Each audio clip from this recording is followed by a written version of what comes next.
have it with me, but I kept a journal of every the show, the date, how much time I did, and how much money I'd made.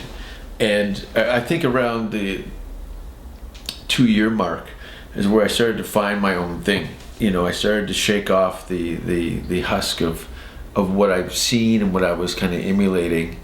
And then I started to develop my own style, probably, you know, in the late 90s. I started to find my own voice, because I started to, other things that had influenced me as in my psyche, it started to kind of come out verbally, and the kind of things that I was into, and horror movies, and, you know, the internet was on its all-time high of craziness. People were sending me all kinds of weird, you know, tentacle porn and vile, terrible things. So that started to come out of my material, because it haunts your head. Right. I remember some fucking nut.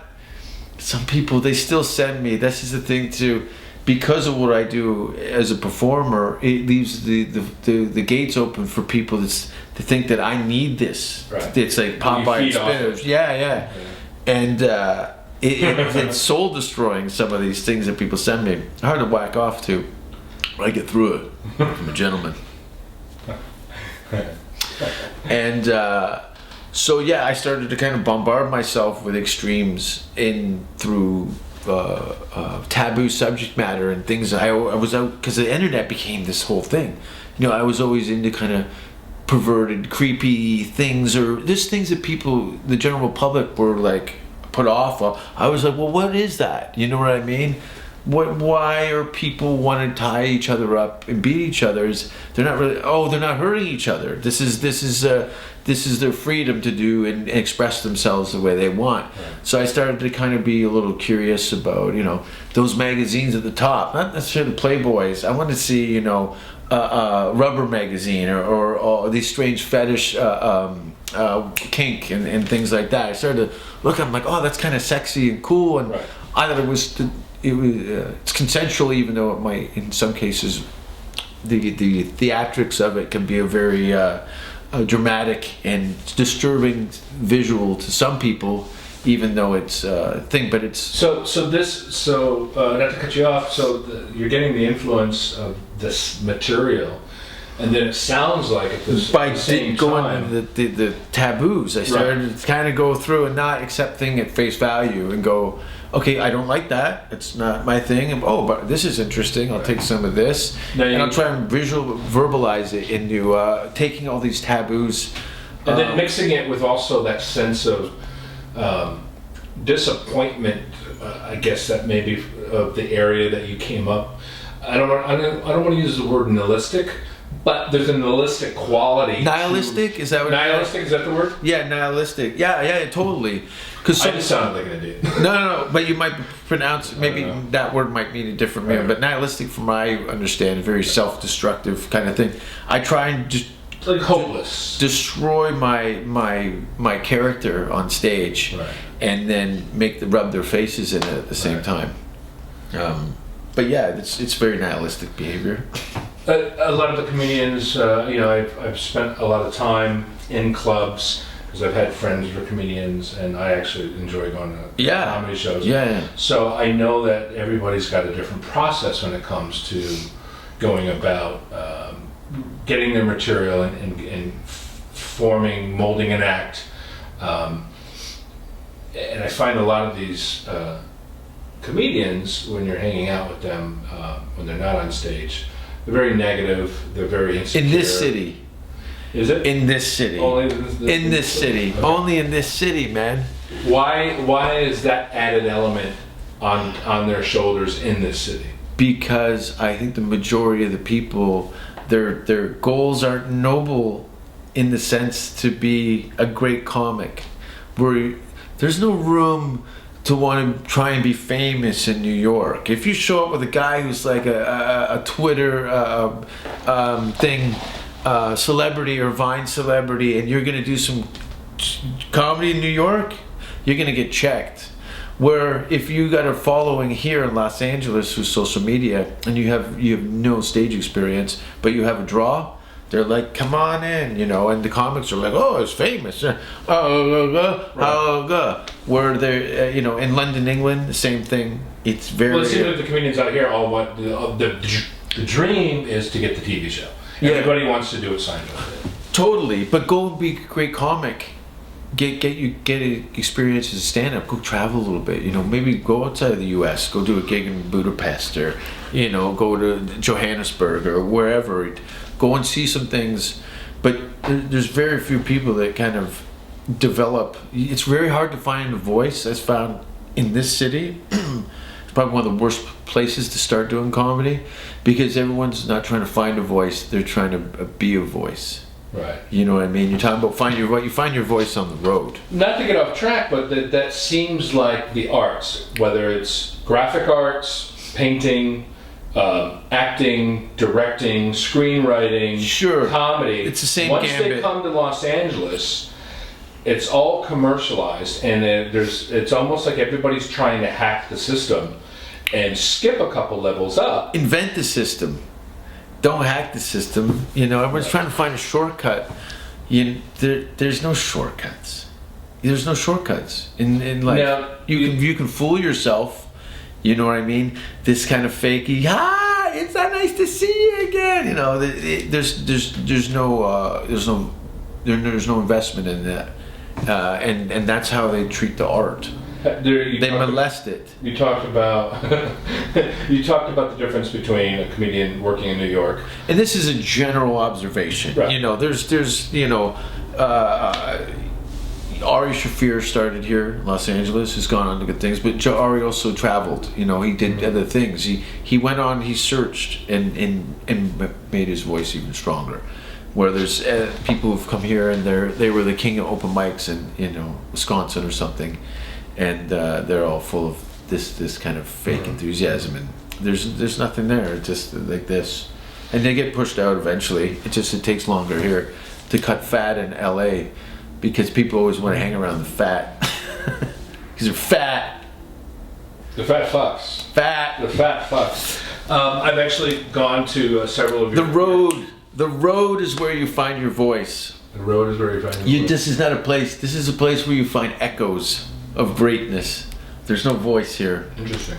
You got to go on the road. Go be adventurous, you know. Find out.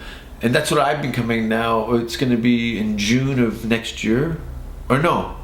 Yeah, June of next year will be 20 years I've been doing stand-up. Right. And now I'm reflecting more on what I think opposed to what people are reacting to. A lot of the things were like, you know, throwing a dead mouse metaphorically into somebody's lap and seeing how they react to it, right. Opposed to going, how do I feel about dead mice? You know what I mean? And be a little more internal and more personable, and give a little more I think I have a relatively unique perspective on certain things. It might not be popular opinion, but if I can get people to laugh at my own neurosis, is that the word I'm looking for? My own madness, then it becomes therapeutic and good for everybody. I've been at some of your shows, and I've seen you. Actually, I've been there where the promoters told you, you go on, and then towards the end of the night, it's like, you get cut. Really going, you get cut, and I've seen you go on, and I bomb, and. Yeah. Okay. Don't be ashamed. Let's call it what it is. But it's bomb not because you were bad, but because the audience was just like, "What the fuck just happened?" Totally. And I become a little, with those places that you've seen me do that kind of thing. I'm trying to bully them a little bit and shake up their cage. I'm just throwing dead mouse into the audience. And there's other ways to navigate that and get a good rise out of them. But I have a little bit of a disdain for their kind of. Or people talking or on their phones, and they're not invested in the show. Would you say that your time out here in Los Angeles was like an experiment?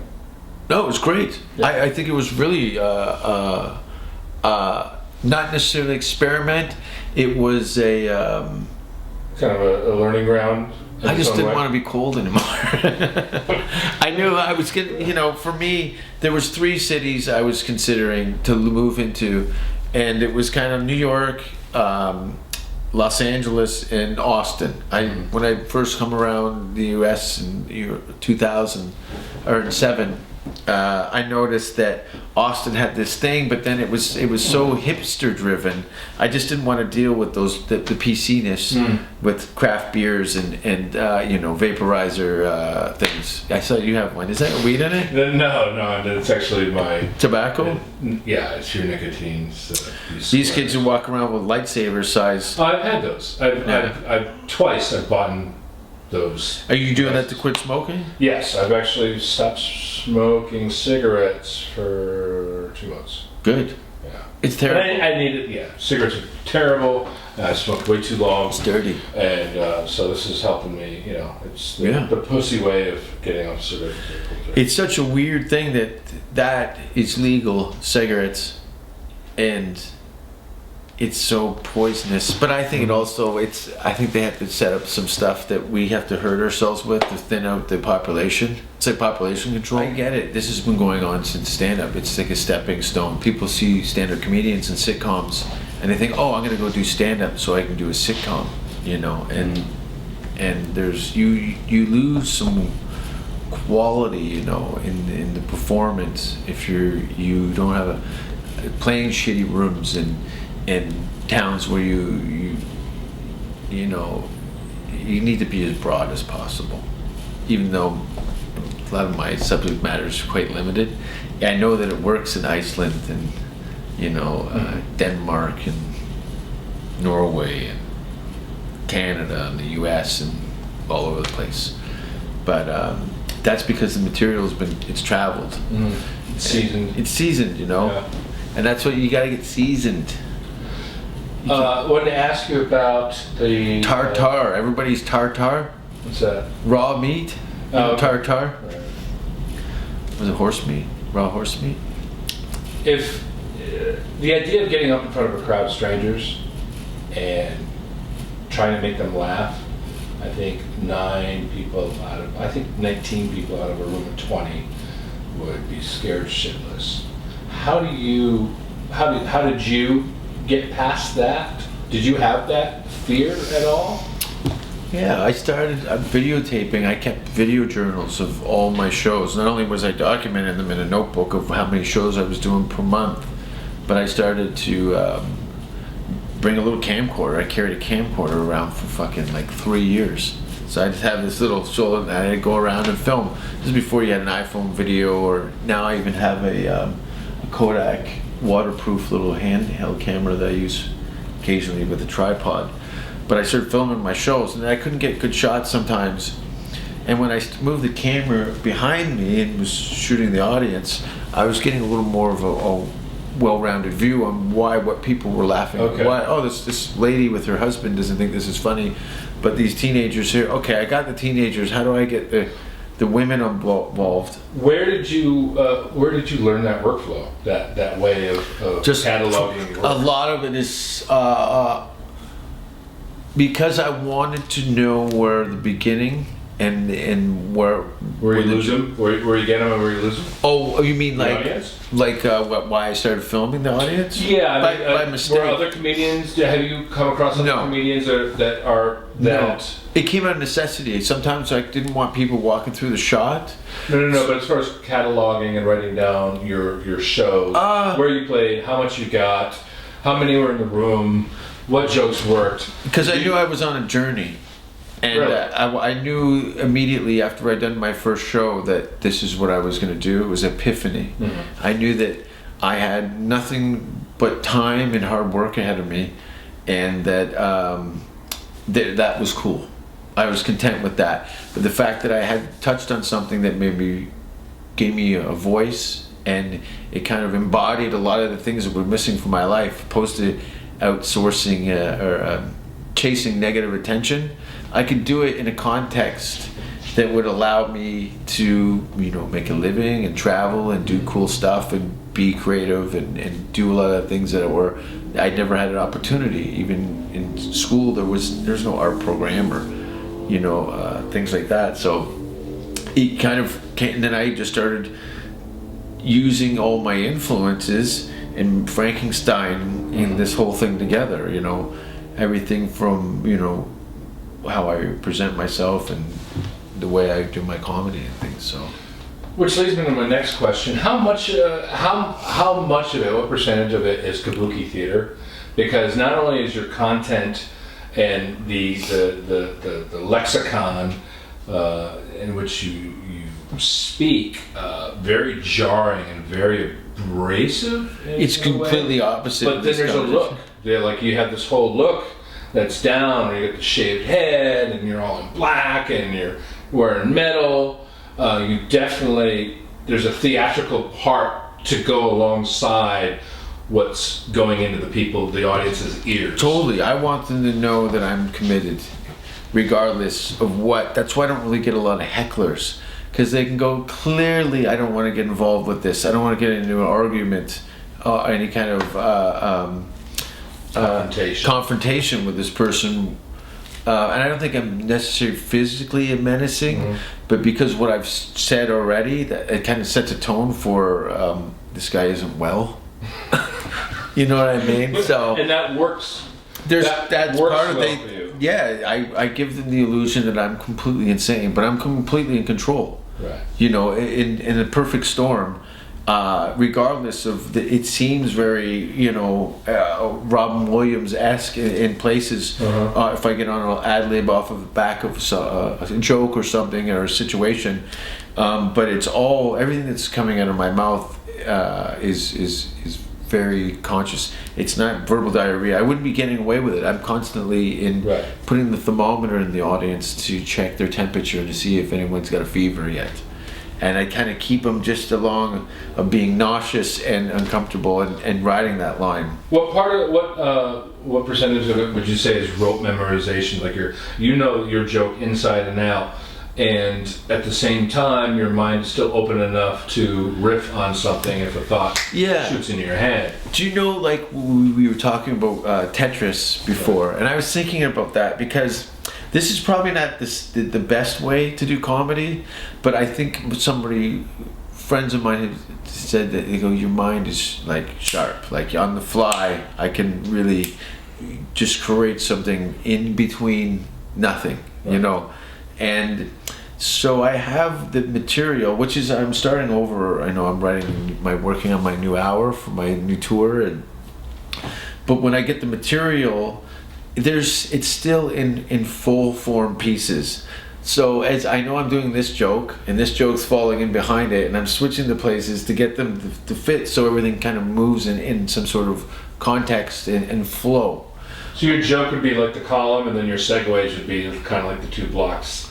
Yeah, and some of that stuff is interchangeable. Yeah, some of it, okay, well, this lady had said something about her car, and I already had some material. That was going to be in behind here, but now we're moving it up to the front, and now I got to work on the fly to bridge that sex thing that I was talking about, and budgies.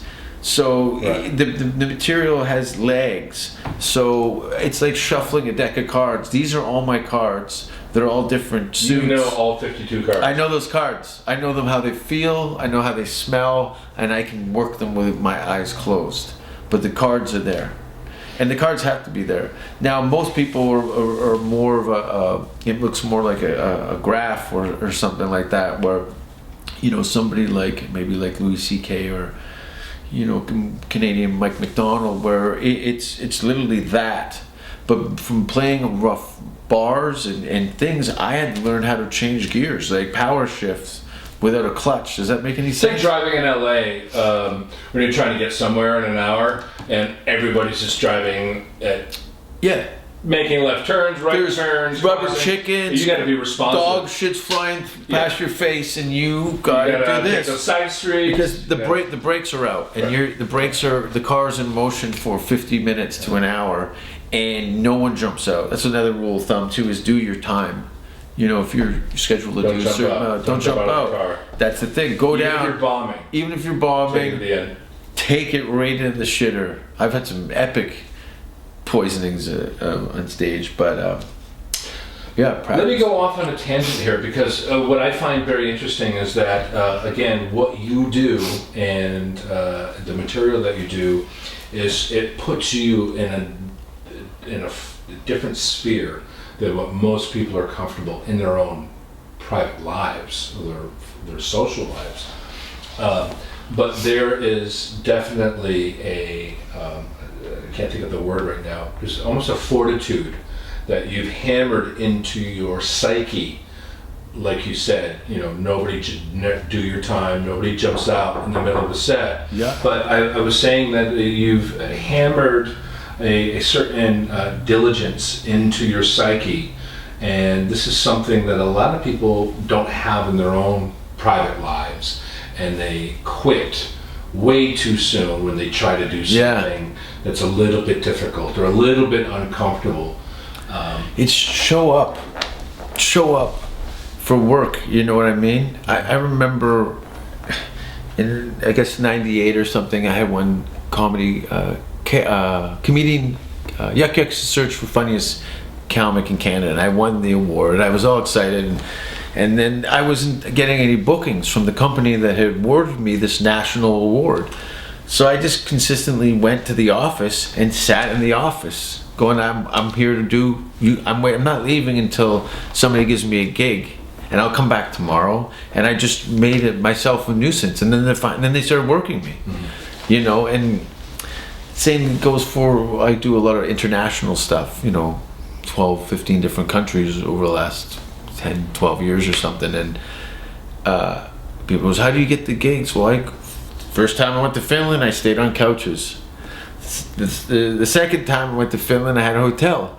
The third time I went to Finland, I was headlining their comedy festivals in front of a couple thousand people, in a gala performance kind of thing, and so on and so forth. So if you're showing up, if you're sitting at home complaining, and you've already psychologically thrown in the towel, then you're just a pain in the ass. It's people who hang around and complain and are miserable about it. And I try and keep it minimally, because I know it's just diarrhea and it's not contributing to anything. Your cause, their cause, anybody's cause. So it's always, you gotta, I forget what the question was. It's not personal. Yeah. No one cares about you enough to want to hurt your feelings. They just want to be entertained. And but I mean, generally being rejected and having that uphill battle, that's nothing personal. So you can make it personal. It's you're just in this business, and people are very disposable, and it's about money a lot of the times, and that you need to apply yourself to develop the skills that are going to get you where you go. And whatever it means. It's not even about getting on the stage time is minimal and everything, but even the Europeans, and you know this, are open. Right. They're into it. I think people outside of Canada and the United States, in general, tend to don't have the same hang-ups about sexuality and religion and things like that. There's a lot of so-called open, or what do you call? What's the word I'm looking for? Discussion? No, that say that they're open-minded people, right. But the majority of the times they're some of the biggest hypocrites. You know what I mean? Hippies, dirty fucking hippies. My friend calls them soap dodgers, and he used to go downtown Vancouver and throw the little hotel bar. Yeah. He'd throw them out of the street because all the kids, they wouldn't want to freeze to death. Yeah. They would migrate all the way up to Vancouver because it's a little more, temperatures are mild there. So you got all these French, Canadian fucking gutter punks there, just open sword, bobby pins, heroin habits, and he'd throw fucking in the face. Fucking eat your dog, wash yourself. Oh my God. Yeah. Crazy. So what can, I know you gotta go, what can we expect to see from you in the next year? You mentioned moving to New York. I'm moving to New York, and how do you feel about that, being the age that you are? Because New York's kind of a young person's city. Meaning, if you have, if you got tenacity and you want to go make money in the financial world, you go to New York and, damn the torpedoes, you make it happen. I was having a discussion with a friend of mine who's actually lived there and works there. As you get older in New York, it's tougher. But as a comic, that's the cool thing about comedy, is you in the best case scenario, you get better as you get older. Look at all these comedians. Who wants to hear a young man talk about how things are going good? No one gives a fuck about that guy. You know what I mean? They're a dime a dozen, but you want to see the Johnny Cashes and the Tom Waits and the Willie Nelsons and anybody who's had some life experience and stuff. Seeing a nerdy kid talking about how he can't get fucking laid. You know what I mean? No one, fuck off. Maybe I came up with different social circles, but I don't want to whiny. Get your shit together. Yeah. Be a fucking star of your own movie. Don't be a cunt.